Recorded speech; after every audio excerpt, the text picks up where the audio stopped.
So about 4 months ago, we bought a new couch. Totally different size and shape than our old one. So as you can see, our coffee table that we've had doesn't leave you a lot of leg room to move around. Now this thing's got some wear on it. We bought it about 8 years ago at a garage sale for like 15 bucks.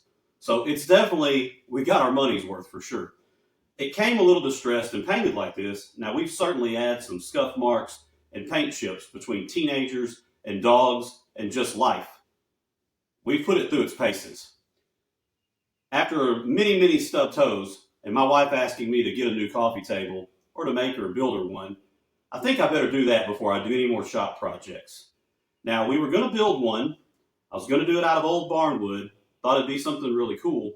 But last night we're sitting and talking, planning for the project, and she says, why don't we just use the one we've got? It's sturdy, and it's in good shape besides the way it looks and its size. So we're going to repurpose this one and save the barnwood for something else cool. So let's go.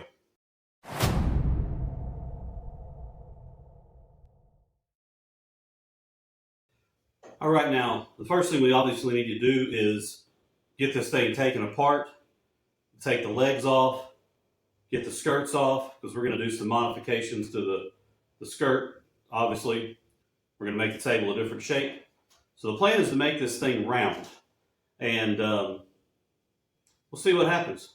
I'm kind of winging it and doing it as I go. So let me get this thing broken down.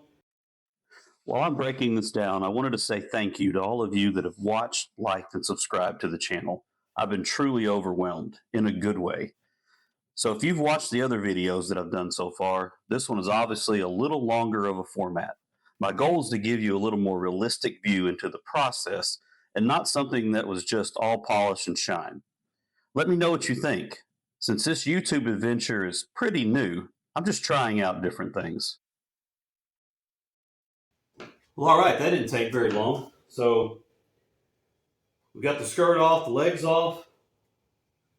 We've got to take the skirt apart because, like I said, we're going to cut that down into smaller pieces.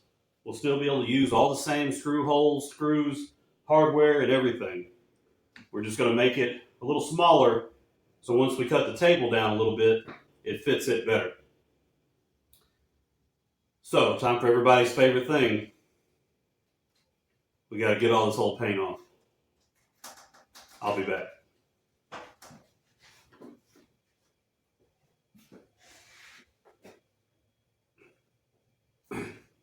So I've got one coat of stripper on kind of the edges and a little bit on the back side here. Now I know I could probably just sand that off if it doesn't work, but around these grooves and these bevels, I thought I'd try this. I've never used stripper before, so I've always just sanded things down and put in the elbow grease. Not that this isn't going to be, but I thought I would give this a try. It's all about learning and growing, right? I've done furniture flips in the past, some really cool ones, but it's normally involved building new pieces and little parts and then repainting everything. So we don't know what this top looks like underneath here since it was painted like this when we got it. So I want to strip it off and just see before I move forward. I think we're going to end up just painting the legs, and then we're undecided on the top. So it may all be one color, maybe different on the top than it is on the legs. So I'm not really sure.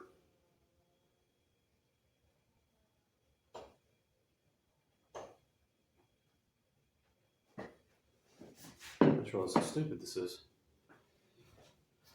This is dumb. So sometimes I'm a little more get-go than I am smart. And I realized I may not even need to be doing this. So I'm going to take these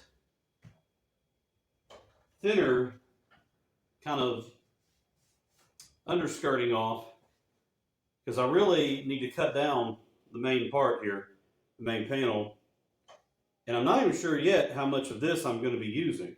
So no point in taking the time yet to try to get the paint off of this part when I'm not even sure I'm going to be using it. Some of you a lot smarter than me probably already thought about that when you were watching the sped up video, but that's what we're going to do now.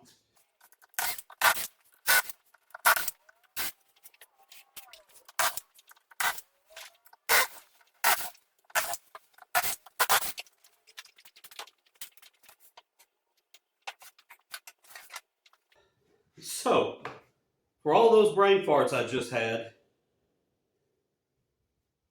I thought, let me cut this down first, and then we'll have a lot less we got to deal with in terms of the paint, the old paint. So, we're going to have a circle. We're going to cut off, keep it as wide as we can. We're going to go edge to edge on the narrow sides, and then, of course, it'll round out. So, we're going to cut all this beveling off. When we get to that point in the process, I'll put some other type of beveling, a rounded edge on it. I haven't decided yet. So we're going to do that, get this measured up. I'm going to go ahead and get it cut out. That way we know what we're working with on size and how much of the labor stuff I've actually got to do. I like to make things harder than I have to sometimes. So we've got our circle jig all ready to go with our router in it. Now usually I use a full-size router, but I think a palm router will work just fine in here. So we've got this set up. This is a Miles Craft. I've only used it 3 or 4 times, so we'll see how it goes.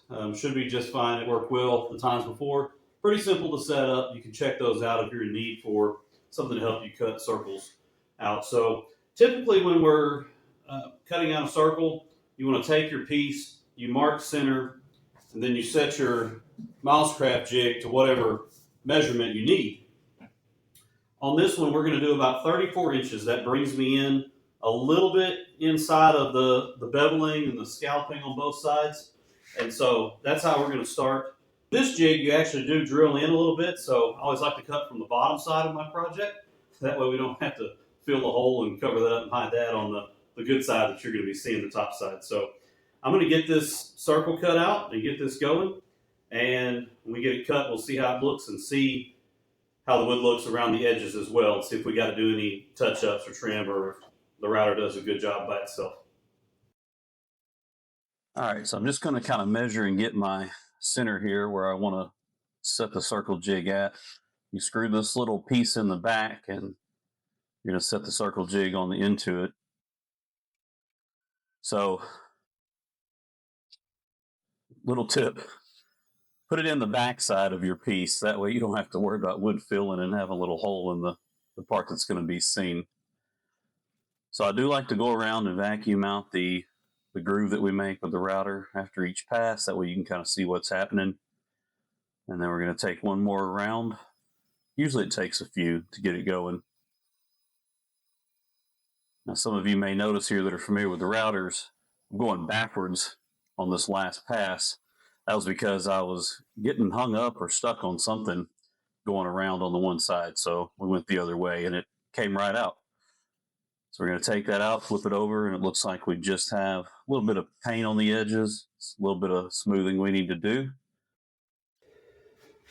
All right, so I think what I decided to do is just switch over to the flush trim bit. I've got all of the circle jig cleaned up, everything kind of tidied up. Switch over to the flush trim bit, go along the bottom edge, which is a little deeper of a cut, and just flush everything up so it's nice and smooth all the way around. That way we don't have to deal with it later. And then whatever we decide to do with the outside edge, we'll be ready to go for that when that time comes. So I'm going to get that done real quick, and then we'll put on our paint stripper and let it sit.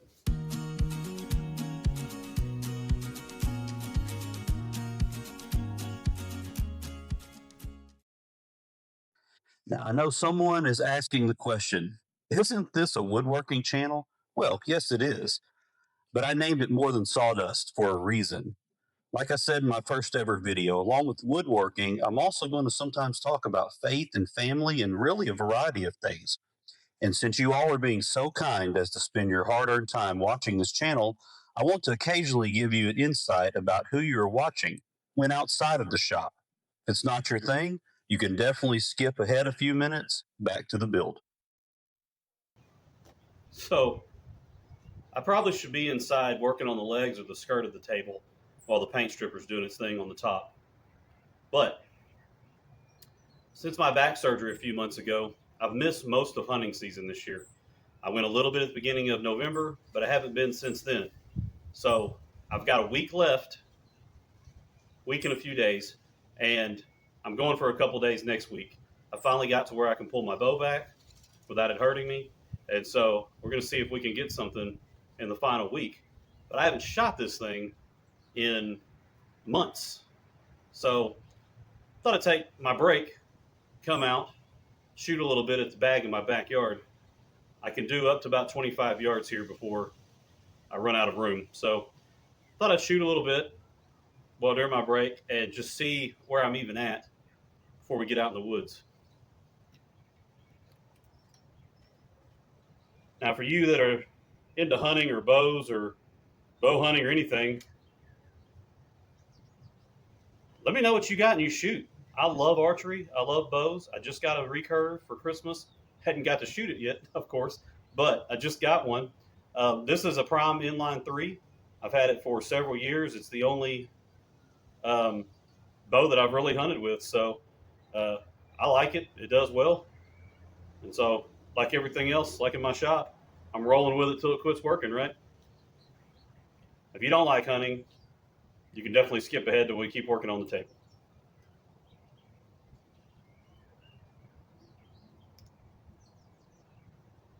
And what kind of release do you shoot if you're a hunter or you're an archer?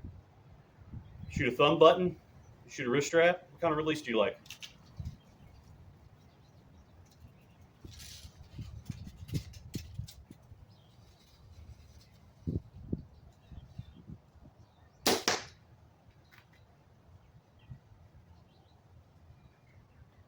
Well, that felt good. Let's go check it out.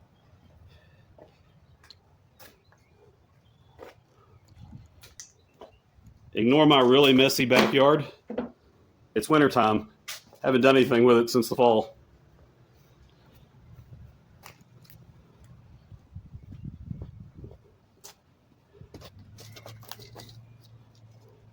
Well, that's not too bad for the first shot in months, right? I'll take it. Almost dead center. I'm going to shoot some more, then I'll go check on the table. So it's the next morning. It took me 3 layers of the paint stripper and scraping to get down to where we're at right now. As you can see, most of that teal blue color is gone off the top, and it looks like we've got some more layers to get through. I did also scuff sand the legs. Now those are going to end up just getting painted. We ended up deciding last night that we're going to just paint the top due to kind of the nature of the construction of it. So just scuff sand the legs. We're going to do a good paint over the top of that. So I'm going to get all this knocked down as far as I can. I start with about a 60 grit, work my way up to, on this one, about a 320, I think I finished with. Then I got it all cleaned up. And then I actually went and got my wife because I wanted her to check it out. We had a happy surprise when I got everything cleared off of there. And I wanted to just see what the game plan was now. So I got all the layers and layers of paint, and I don't even know what else was on it. It looked like 3 different colors by the time I got all the way down. But you probably saw I went and got my wife. She works at home and works at home most of the time. And so I went and got her, and I wanted to have her check this out because, man, it looked cooler than I thought it was going to look. It's got a lot of pattern and shape to it. Now, it's not totally just, you know, it doesn't look brand new, I guess is what I'm getting at. And I don't know if you can see, it's got just a lot of character, I think. And there's some imperfections. There's some spots where there's been a little bit of peeling. There's a spot down here that's a little more worn through than the rest of it. And you probably saw there was some pitting in it. And I had to kind of dig down and get that teal colored paint out. But man, it's kind of neat. It's got so much character. It's imperfect. And, you know, we're imperfect. God loves us anyways, despite all of our imperfections. So imperfect furniture doesn't bother me at all. If I'm making it for a client and they, of course, want it a certain way, we're going to do it that way. But for now, man, I think this is pretty cool. Doing a natural color stain something like that in a clear coat. And then we're going to paint the legs and the skirt, but I think that's going to fit our living room and our style just perfect. Imperfectly perfect. So I've got this ready to go. Now we're still going to have to edge band the side before we get ready to finish it, but I'm going to get hopping on the skirt, get those cut down, and we'll see how it turns out. Like I said, I'm just winging it. But we're going to get these cut down so they're to the right sizes. Then we'll get the legs and skirts put back together. And then once we get those put back together, we'll get them painted. And then, of course, our top, we just need to finish up. This is the bottom. This is where we were measuring from. But the top will just have to be finished in at that point. Once the top dries and we get everything ready to go, we'll put the table together. But we're going to get these skirts cut down to the dimensions we came up with, get this all put back together. Now, one thing I am going to have to do is I'm probably going to have to make some more of these little support blocks. I tried to get these things off of here, and man, they are on there. So, yes, there are screws in them. My wife pointed that out. I took the screws out and tried to take them off. Thank you. But so I may have to make a few more of those, depending on where we need to provide support to the table. It's much smaller though, so we'll see how they come out in the links. But nonetheless, I'm going to get these cut down and get this assembled back together, and then we'll be ready for starting to paint. Got to figure out what paint we're using for the bottom. Okay, I'm just taking some measurements and referencing off the legs that we laid out, so I know how long to cut these skirts down. Now we're going to go over the miter saw and get them cut. It ended up working out that the way we cut them, I think there's going to be plenty of support with the 4 blocks, the support blocks that are left to screw up into the underside of the table. So I think we're good there, and I won't have to add any more. All right, well, we've got the legs and the skirt back together with the smaller size. We did have one piece that broke off on the inside corner angle, but that happens when you're flipping old furniture. That's a pretty common thing, actually. So it's just a small piece. We got it glued back on. A few little clamps. We're letting that dry up. So next step is just to get this painted. It's been scuff sand, and so we're going to get it painted. And I got. So we're at Lowe's. So remember, this is a quick flip on a budget, and so we're going with easy, convenient, and budget friendly for this one.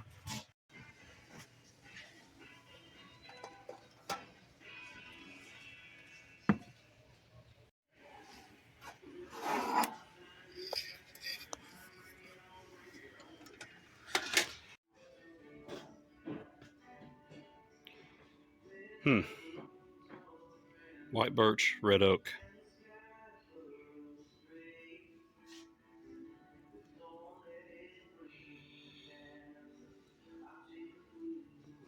Not sure. I think we'll go white birch. So we're back in the shop. We've got our paint. Now, I know some of you are going to say, oh, spray paint, spray paint. No, it's a piece of furniture. You got to brush it. Well, you can, but they also make, I think, some pretty good spray paint now that has the effect of a lot of different things. And so this is the time I want to ask a question. Is furniture flipping woodworking? Leave your thoughts in the comment below. Does it matter if it's just painting or if you do any alterations to it like we're doing on this table? Do you have to make new pieces or parts for it to be considered woodworking? Does it matter what tools you use? What do you think? I've heard opinions both ways. All right, there's one coat, and we are good to go on the first coat. Now, yeah, spray cans, I know, but there's a technique to it, and so it takes a little practice, just like getting nice brush strokes. So it can drip, it can run, it can clog up in places, so there's definitely a technique to it, just like learning anything else. So this is going to take not too long to dry, and then we'll get a second coat, and this stage of it will be done. Quick and easy. That's how we like it on things like this. Oh, And I know I'm not wearing a mask or a respirator or anything like that. You can't see it, it's on the other side of the garage, but I do have the door up somewhat, the garage door, so we are getting some ventilation. So rest easy. I'm not going to drop dead out here. Pat's out. We'll see you in a little bit.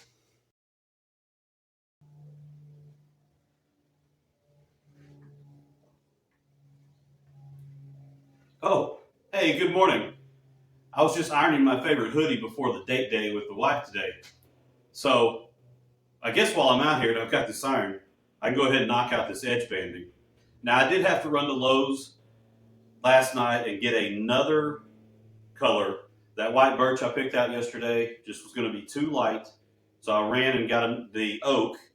And so that's what we're going to end up using. I think it'll look better with the colors that are already on the table here. And then once we get the stain on it, then I think it's all going to match up pretty nicely. Now, I got to get all this done. Like I said, we've got lunch and some flea markets to go to. Maybe looking for another piece of furniture to do another flip, something to sell to get the ball rolling for spring. So I got to get all this finished up and then get a coat of the poly stain on here. It's got to sit for 6 hours before I can do the second coat.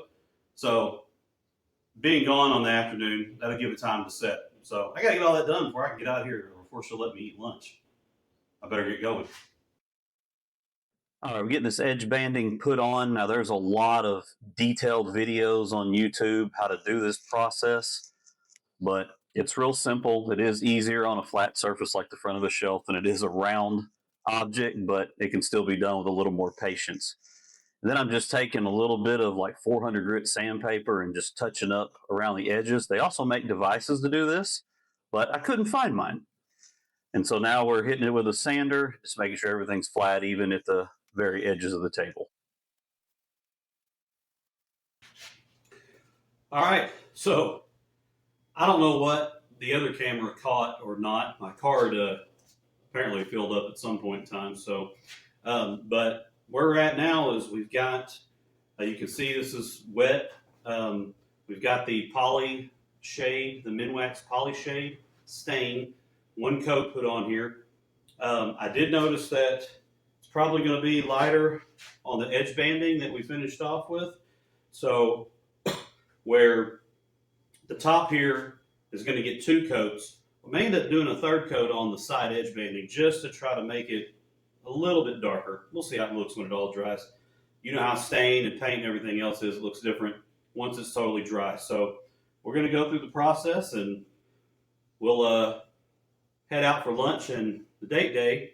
We may bring you along with us if we find anything cool. And when we get back home this evening, I'll do another coat and it'll probably sit overnight before we put the final sealant, the poly spray on it tomorrow morning. So stay tuned. All right, I'm just using a tack cloth to make sure there's no dust or anything before I do the final spraying or 2 coats of spray. Now, obviously, if I was doing this and not other things, I could have had this project done in a day and a half, but I made it stretch out over 3 days with all the other things I had going on. Well, all right, here we are. We've got it done and back in the living room. I think it looks fantastic. It definitely fits our space better than the way it was before. Quite a big change. Now, 2 reasons I wanted to do this video. One, is my wife wanted to do coffee table. And 2, I wanted to show you what you can do with minimal shop tools. You don't have to have a big fancy shop. And really, it costs under $50 with materials and supplies from our local big box store. So, what do you think? I think it's pretty cool. I'm going to put on the screen our first video that kind of explains what the channel's about if you're interested in that and you haven't seen it. I'm also going to put our shop tour video. Kind of gives you an idea of where we made it and the other stuff we do. Thanks for watching. Take care.